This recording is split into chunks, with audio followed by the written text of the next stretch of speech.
Hi all, so like the title suggests, we're going to be making Sonic Run. We're going to do this using stop motion animation and flipbooks.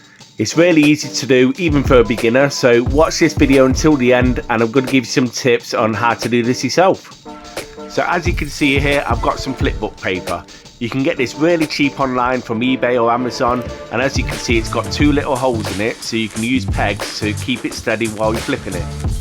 So I'm just going to draw a really simple classic Sonic with two blurs where the feet would be, both stacked on top of each other.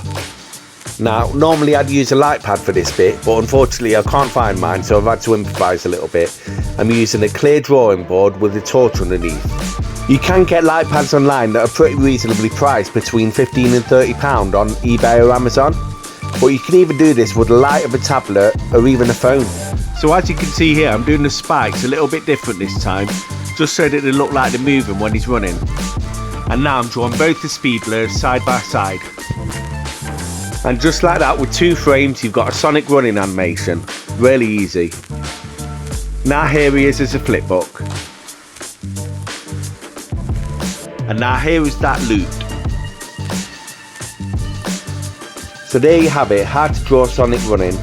In a future video I'm going to add some background and some moving parts in this, like rings and even badniks. So if you'd like to see that, make sure you subscribe and click for notifications. In the meantime, you can check out my son's channel, Raichu Studio. He's got some really good flipbooks and animations on there. He's only 12 years old and he's already better than me, so if you do go to his channel, let him know I sent you.